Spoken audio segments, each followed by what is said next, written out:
Hello students, crack grade B के online learning platform पे आपका स्वागत है। Today in this video we are going to discuss that how to cover ESI ARD content of our course in 30 days, specifically for beginners, those who don't have any experience of the previous year exam of NABARD grade A RBI. So they can start preparation and they can easily cover our course in 30 days, and we assure you that our content is most specific content among all the online platform. We are providing only the readable content, and as in the NABARD, most in specifically in the phase one, they are not going to ask any question based on any concept. Most of the question you will see on the government scheme, current affair, and fact or data based questions are being asked. So there is no need to watch the lengthy videos. So we are providing the readable content, so you can easily cover. And in this video we will tell you the you how to study our content and what topic you have to focus if you want to crack ESI ARD at least. Sorry, for phase one, how to crack to phase one. So specifically we will tell you that what topic you must study from our content to crack phase one, because ESI ARD and GA will decide the merit. So for beginners it will be very helpful. So you can see the detailed video, and these are the details of our course, the most economical and most specific content we are providing. And till date in previous year NABARD exams, our coverage was the highest, means the question was which were asked in the final exam were covered in our content, and that was the highest percentage among all online platform. Proof was shared immediate after the exam at our social media platforms, YouTube. NABARD grade A course including mock test for phase 1 and phase 2 2499, and NABARD grade B 3499. You can register at website and can subscribe the course. So now you can see the details. So this is the 3-year analysis of NABARD grade A ESI paper. We have already discussed in our other videos. So you can see that government schemes and current affair is a major contributor to ESI. So ESI और में basically जो है government scheme और current affair से most of the questions पूछे जाते हैं। जैसे कि देख सकते हैं आप 30 to 35 क्वेश्चंस हैं आउट ऑफ 40 जो गवर्नमेंट स्कीम और करंट अफेयर से पूछे गए हैं। तो आप स्टेटिक पे ना फोकस करके जो फर्स्ट टाइम प्रिपेयर कर रहे हैं तो वो इस सेक्शन पे फोकस कर सकते हैं। एंड स्टेटिक पार्ट पे 5 to 10 मार्क्स का आया है, मैक्सिमम 11 मार्क्स का 2018 में आया है। तो अभी रिसेंटली जो 2 साल से हैं वो मोस्ट ऑफ द क्वेश्चंस हैं वो करंट स्टेटिक पार्ट से कम आए हैं और करंट अफेयर से और गवर्नमेंट स्कीम से ज्यादा आए हैं। एआरडी में लगभग जो पोर्शन रहता है स्टेटिक पार्ट का थोड़ा ज्यादा रहता है, करंट अफेयर का है वो 12 to 20 मार्क्स का आया है। इस 2019 में 20 मार्क्स का आया है, 12 मार्क्स का आया है, 18 में 12 मार्क्स का आया है। तो इसी को हम ले सकते हैं कि जो स्टैटिक पार्ट है उससे कुछ ज़्यादा आएगा, और 10 to 12 मार्क्स का है वो करंट अफेयर, गवर्नमेंट स्कीम्स और कुछ जो डेटा बेस्ड क्वेश्चन होते हैं, फैक्ट बेस्ड क्वेश्चन होते हैं, एग्रीकल्चर एक्सटेंशन के लगा लो, current scenario of agriculture suppose. बहुत सारे क्वेश्चन ऐसे पूछे जाते हैं जिसमें कि टॉपर स्टेट पूछा जाता है, जैसे कि टर्मरिक प्रोडक्शन में, वीट प्रोडक्शन में, राइस प्रोडक्शन में कौन सा स्टेट है। तो ये सब क्वेश्चन भी इसमें कवर होते हैं। और स्टेटिक एग्रीकल्चर में डिफरेंट डिफरेंट ऑर्गेनाइजेशंस हैं, उनके बारे में पूछा जाता है। तो हम डिटेल में बता रहे हैं कि कैसे आपको पढ़ना होगा, कौन से टॉपिक पे फोकस किया करना होगा, कि ये हमारा सिलेबस है जो कम टाइम में कंटेंट जो कम टाइम में कवर हो जाए। तो सबसे पहले हम ईएसआई की बात करेंगे। हमारे कोर्स में जो सब्सक्राइबर हैं उनके लिए काफ़ी हेल्पफुल रहेगा ये वीडियो।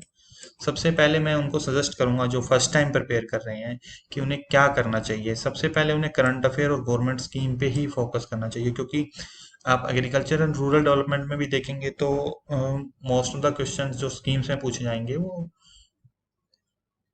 जो स्कीम्स वाले क्वेश्चंस हैं और करंट अफेयर वाले क्वेश्चंस हैं वो स्कीम और जो एग्रीकल्चर स्कीम्स हैं एंड रूरल डेवलपमेंट स्कीम्स हैं उन पे बेस्ड रहते हैं। तो सबसे पहले हम ईएसआई की बात कर लेते हैं। ईएसआई में अगर आपको सबसे पहले कवर करना है तो मिनिस्ट्री ऑफ रूरल डेवलपमेंट की स्कीम पढ़िए, और सारी स्कीम पढ़ने की जरूरत नहीं है। इसमें भी क्या है कि हमारे सब्सक्राइबर को हम एक लिस्ट प्रोवाइड कर देंगे, एटलीस्ट उन्हें वो स्कीम तो जरूर से कवर करनी है। सारी स्कीम करने की जरूरत नहीं है। मिनिस्ट्री ऑफ रूरल डेवलपमेंट में अगर आपको फ्लैगशिप स्कीम अगर आप एक मिनिस्ट्री से निकाल सकते हैं या देख सकते हैं कि कौन सा फ्लैगशिप स्कीम है, पूछा जा सकता है, तो वो कर लीजिएगा। वरना हम अपने सब्सक्राइबर को जल्दी एक लिस्ट दे देंगे ताकि वो मिनिस्ट्री वाइज कि ये स्कीम्स तो आपको एटलीस्ट कवर करनी ही होगी। जैसे मिनिस्ट्री ऑफ रूरल डेवलपमेंट है, यहाँ पे आप क्या पढ़ सकते हैं? एमजी नरेगा,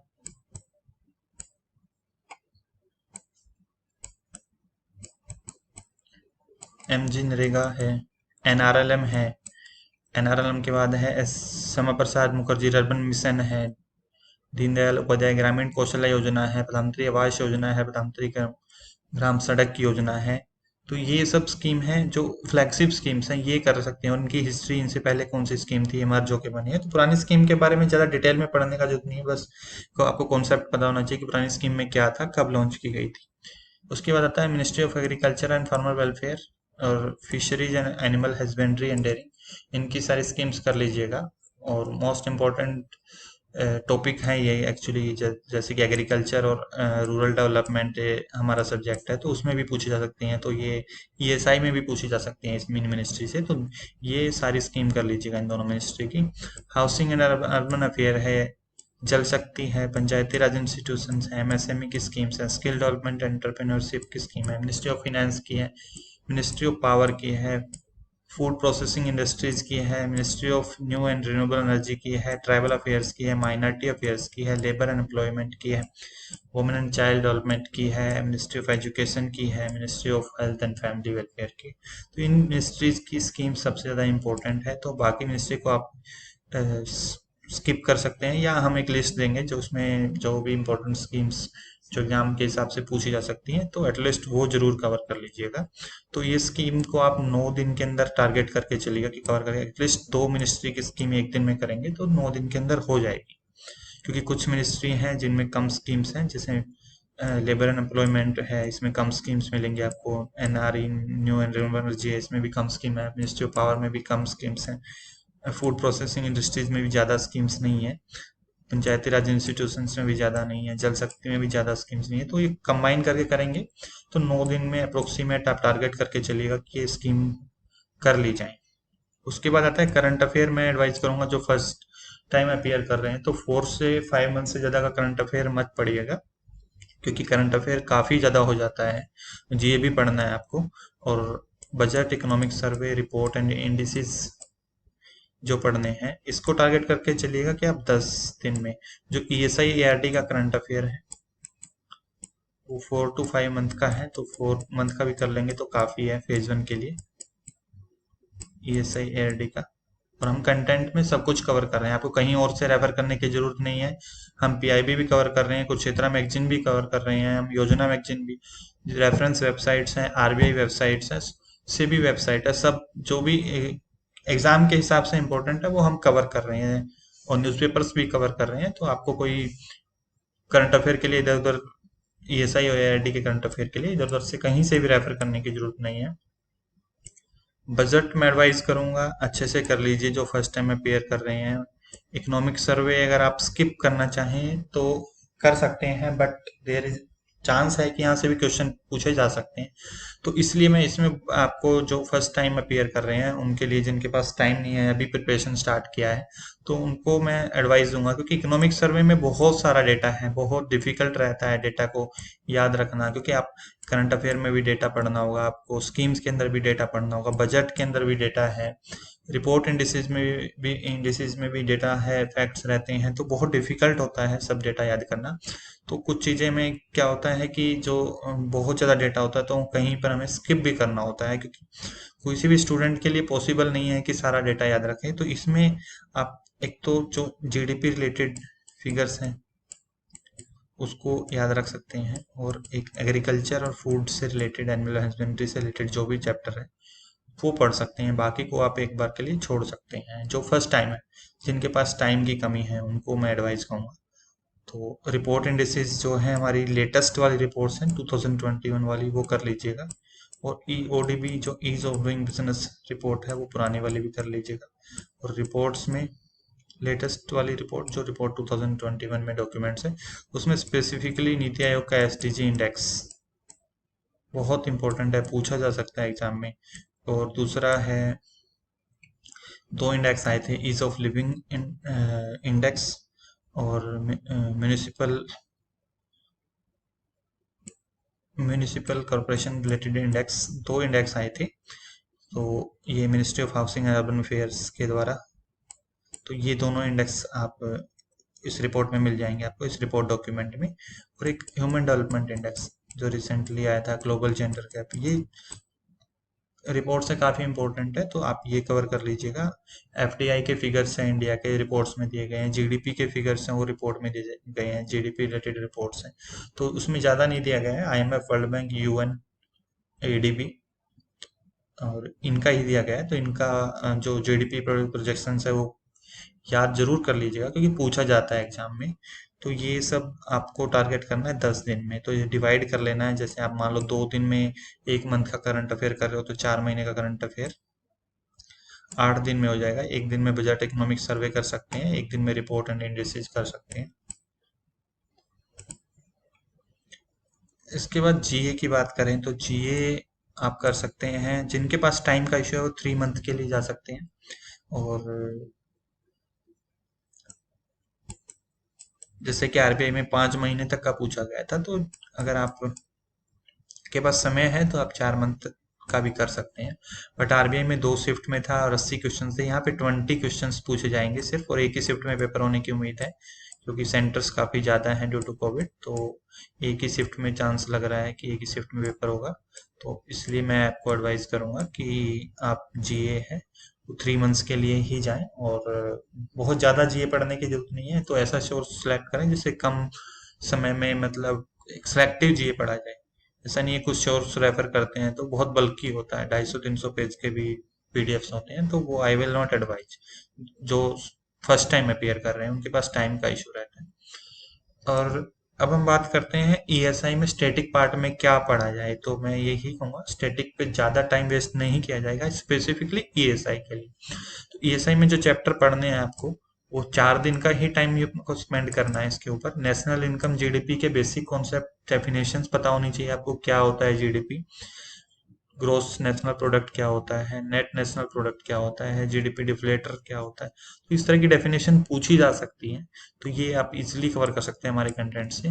मॉनेटरी पॉलिसी के बेसिक कॉन्सेप्ट पता होना चाहिए आपको, फिस्कल पॉलिसी के बेसिक कॉन्सेप्ट जो बजट में भी पढ़ेंगे आप, तो फिस्कल पॉलिसी के बेसिक कॉन्सेप्ट है, ये पढ़ सकते हैं। एक दिन का ही है ये, ज़्यादा कंटेंट, ये तीनों टॉपिक है, national income, GDP, monetary policy, fiscal policy, एक दिन में आप कवर कर सकते हैं।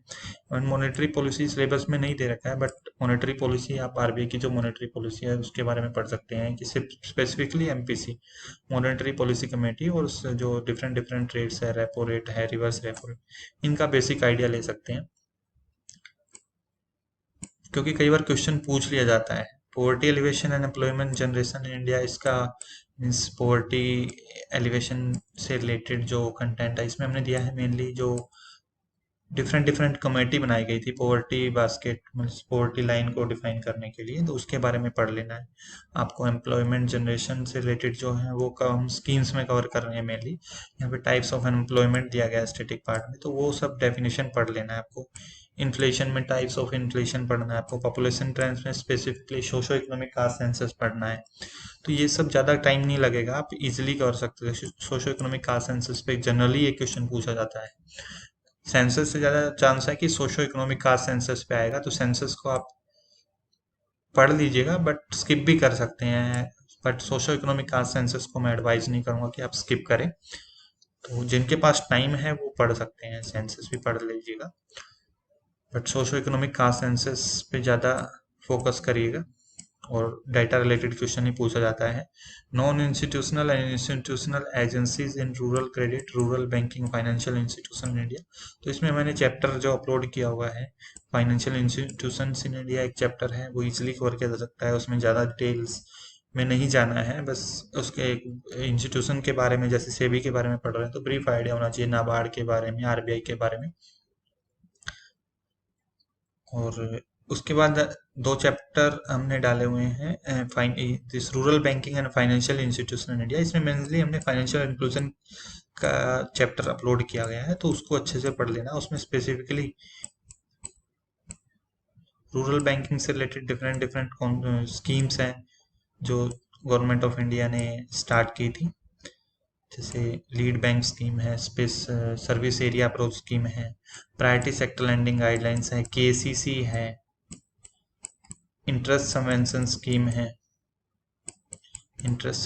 स्कीम है, ये बहुत ही इंपॉर्टेंट है। बाकी अब इनके ऊपर ज़्यादा फोकस करना होगा आपको। PSL, KCC, interest subvention scheme, lead bank scheme, service area approach. तो बाकी जो है रिसेंट रिफॉर्म्स हैं बैंकिंग सेक्टर में, जैसे पेमेंट बैंक्स के बारे में पढ़ेंगे हम, स्मॉल फाइनेंस बैंक के बारे में, और डिफरेंट डिफरेंट जो रिफॉर्म्स किए गए हैं आरबीआई के द्वारा, तो वो पढ़ सकते हैं। वो भी ज़्यादा टाइम नहीं लगेगा, एक आप ये चैप्टर 1-2 दिन के अंदर ही कवर कर सकते हैं। आईएमएफ, वर्ल्ड बैंक के बारे में आपको बेसिक आइडिया लेना है। डब्ल्यूटीए के बारे में, रीजनल इकोनॉमिक कोऑपरेशन के बारे में आपको ब्रीफ आइडिया लेना है। ज़्यादा डेप्थ में पढ़ने की जरूरत नहीं है, ज़्यादा टाइम स्पेंड करने की जरूरत नहीं है, क्योंकि जनरली क्वेश्चन आता है वो आईएमएफ और वर्ल्ड बैंक या डब्ल्यूटीओ या आरएसी करंट रिलेटेड क्वेश्चन पूछा जाता है। जनरली क्या है कि जो जीडीपी प्रोजेक्शन है आईएमएफ वर्ल्ड बैंक के द्वारा वो पूछा जाता है, उससे रिलेटेड रिपोर्ट पूछ ली जाती है, तो वो सब हम जीडीपी रिलेटेड रिपोर्ट में ऑलरेडी पढ़ रहे हैं, तो यहाँ पे ज़्यादा टाइम स्पेंड करने की जरूरत नहीं है, आप बेसिक आइडिया ले सकते हैं। ह्यूमन डेवलपमेंट में आप थ्योरी का कॉन्सेप्ट दिया है, बाकी ह्यूमन डेवलपमेंट इंडेक्स के बारे में दिया है, वो आप रिपोर्ट्स में भी पढ़ेंगे, तो बेसिक ये ज़्यादा टाइम नहीं लगेगा, एक बार पढ़ सकते हैं इसको। Globalization, economic reforms in India, privatization, NITI Aayog, ये चैप्टर है जिसमें हमने नीति आयोग और प्लानिंग कमीशंस थे, जो different different first year plan था, सेकेंड प्लान था, थर्ड प्लान था जो, तो उनके बारे में थोड़ा आइडिया दिया गया है। तो बेसिक कॉन्सेप्ट्स है, एटलीस्ट क्वेश्चन 1-2 बार पूछा गया है प्लान से रिलेटेड भी, कि 10th प्लान था उसका थीम क्या था, या इस प्लान को क्या नाम दिया गया था। कुछ प्लान से उनको डिफरेंट डिफरेंट नेम दिए गए थे, तो स्पेसिफिकली उनको आप याद कर लेना है। और नीति आयोग के बारे में जरूर से पढ़ना है आपको, नीति आयोग से क्वेश्चन पूछा जा सकता है, तो नीति आयोग की डिटेल्स आपको पता होनी चाहिए। तो ये 4 दिन के अंदर ही आपको करना है, ज़्यादा टाइम नहीं लगेगा, आपको बेसिक कॉन्सेप्ट का आइडिया लेना है, ज़्यादा डेप्थ में नहीं पढ़ने की जरूरत है। एटलीस्ट आपको डेफिनेशंस पता होनी चाहिए, या आईएमएफ, जैसे कि आप नीति आयोग के बारे में पढ़ रहे हैं, तो नीति आयोग कब एस्टेब्लिश हुआ था, चेयर इसका सीईओ कौन है, who is the chairman of the NITI Aayog, concept क्या है, नीति आयोग कौन कौन सी रिपोर्ट रिलीज करता है, नीति आयोग के इनिशिएटिव्स क्या है, ये सब पढ़ना है आपको। आईएमएफ वर्ल्ड बैंक के बारे में पढ़ रहे हैं, तो आईएमएफ के कितने मेंबर कंट्रीज है, रिसेंट में जैसे आईएमएफ का 190th कंट्री जो मेंबर बना था, उसके बारे में पता होना चाहिए आपको। इनका हेड ऑफिस कहाँ है, हु इज द चीफ है, इंडिया का कौन है वहाँ पे एग्जीक्यूटिव डायरेक्टर के रूप में, तो ये सब पता होना चाहिए, बेसिक बेसिक आइडिया। आईएमएफ क्या करता है, वर्ल्ड बैंक क्या करता है, वर्ल्ड बैंक की डिफरेंट डिफरेंट और ब्रांचेस क्या है। इन्फ्लेशन में टाइप्स ऑफ इन्फ्लेशन, जैसे हम कंज्यूमर प्राइस इंडेक्स पढ़ेंगे, डब्ल्यूपीआई होलसेल प्राइस इंडेक्स पढ़ेंगे, and index of industrial production पढ़ेंगे, ये सब करंट अफेयर में भी पढ़ेंगे। और स्पेसिफिक यहाँ पे इन्फ्लेशन के टाइप पढ़ने होंगे आपके प्लस में, ये सब भी पढ़ा जाएगा, तो ये सब आइडिया लेना है आपको। और एक बार प्रीवियस ईयर क्वेश्चन पेपर जरूर देख लें पढ़ने से पहले, तो उससे आपको आधा से ज़्यादा आइडिया तो वहीं से मिल जाएगा कि किस टाइप के क्वेश्चन पूछे जाते हैं। अब हम एआरडी में बात करें, तो रूरल डेवलपमेंट का थोड़ा सा स्टेटिक पार्ट यहाँ पे दिया है हमने, थ्योरी पार्ट टाइप से, जो पूरा हिस्ट्री थी रूरल डेवलपमेंट की, पंचायती राज इंस्टीट्यूशंस की, तो वो इसमें कवर की गई है। उसके बाद एग्रीकल्चर का जो बेसिक एग्रीकल्चर है, जिसमें हम एग्रोनॉमी पढ़ेंगे, फील्ड क्रॉप्स पढ़ेंगे, क्लाइमेट जोन्स पढ़ेंगे, क्रॉपिंग सिस्टम पढ़ेंगे, and seed production, seed processing, seed village metrology पढ़ेंगे, weather parameters, crop weather advisory, precision farming, system of crop intensification, organic farming, ये सब पढ़ेंगे। ये बेसिक बेसिक कॉन्सेप्ट है, ज़्यादा इसमें ज़्यादा टाइम नहीं लगेगा, आप इजीली कवर कर सकते हैं। बेसिक आइडिया लेना है, क्योंकि यहाँ से क्वेश्चन सबसे ज़्यादा पूछे जा सकते हैं, इस चैप्टर से पूछे जाते हैं। Soil and water conservation, water resources से पूछे जाते हैं, एनिमल हस्बेंड्री, फिशरी से पूछे जाते हैं। इसके बाद इन टॉपिक से क्वेश्चन ज़्यादा नहीं पूछे जाते हैं। प्लांटेशन एंड हॉर्टिकल्चर से पूछे जाते हैं, बट क्या है कि प्लांटेशन एंड हॉर्टिकल्चर एक बहुत ही फास्ट सब्जेक्ट है, तो इसमें आप सिलेक्टिव स्टडी कर सकते हैं। फार्म एंड एग्री इंजीनियरिंग ज़्यादा बड़ा चैप्टर नहीं है, ecology on climate change easy chapter है, फॉरेस्ट्री भी इजी चैप्टर है, एग्रीकल्चर एक्सटेंशन में भी आप जो डिफरेंट डिफरेंट आईसीआर हैं या एग्रीकल्चर सेक्टर की जो डिफरेंट ऑर्गेनाइजेशंस हैं उनके बारे में, और बाकी हमने करंट रिलेटेड कवर कर रखा है कि जैसे एग्रीकल्चर जीडीपी का कंट्रीब्यूशन क्या है, मिनिमम सपोर्ट प्राइस है, एस्टिमेट्स ऑफ प्रोडक्शंस हैं, एरिया कवर्ड अंडर प्रोडक्शन है जो, तो ये सब डेटा रिलेटेड पूछा जाता है। या हाईएस्ट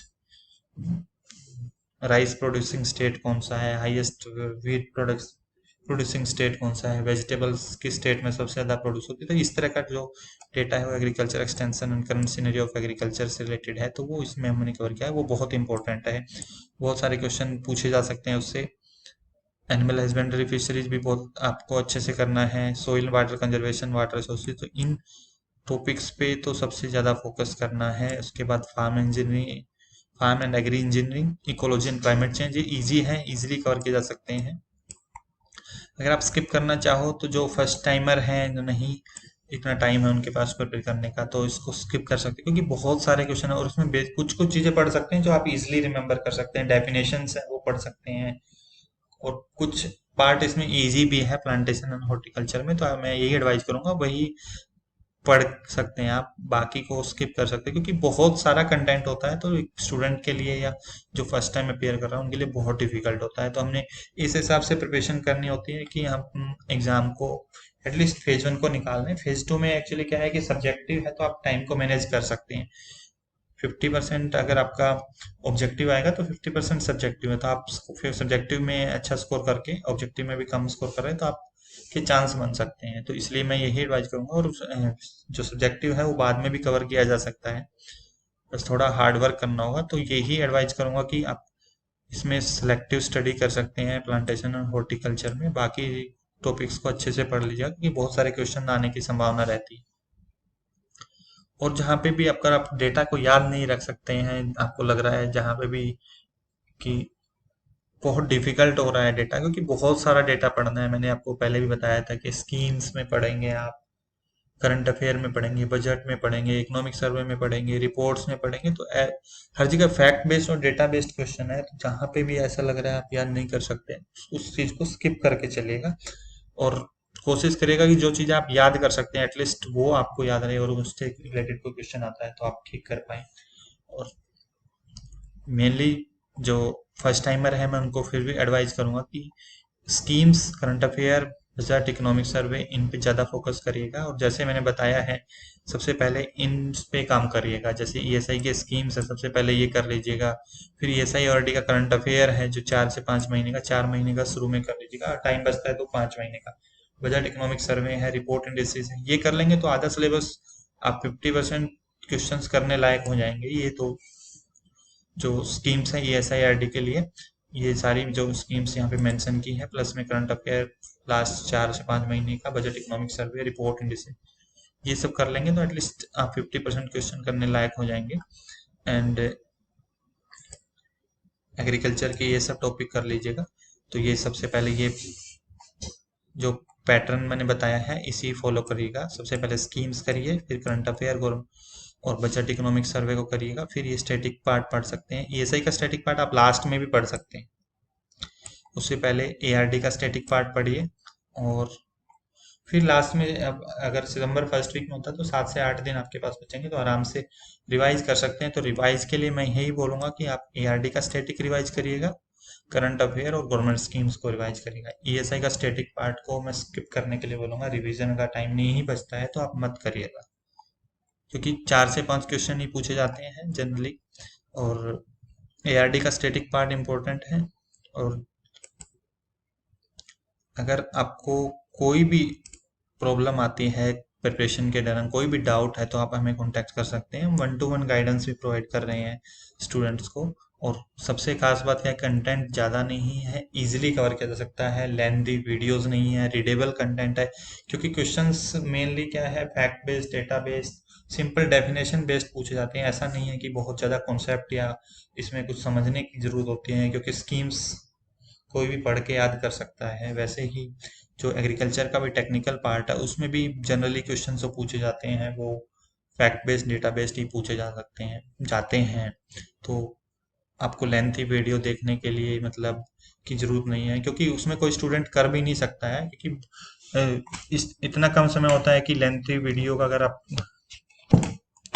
कोर्स करेंगे तो बहुत टाइम लग जाएगा। जबकि रीडेबल कंटेंट में क्या है, आप जल्दी जल्दी पढ़ सकते हैं और कम टाइम में भी कवर कर सकते हैं। और हमारा कोर्स बहुत ही स्पेसिफिक है और हाईएस्ट कवरेज रहा है। आपको कहीं से कोई रेफर करने की जरूरत नहीं पड़ेगी। कोई भी डाउट है आप हमें मेल लिख सकते हैं, हमें कांटेक्ट कर सकते हैं। और कोर्स से रिलेटेड कोई भी क्वेरी है तो आप हमें व्हाट्सएप भी कर सकते हैं। हमारे नंबर वेबसाइट पे दिए गए हैं, मेल आईडी भी दी गई है। और प्रिपरेशन करते रहिएगा, एग्जाम की डेट भी जल्दी आ जाएगी। और बिल्कुल भी टाइम वेस्ट मत करिएगा। Thank you and happy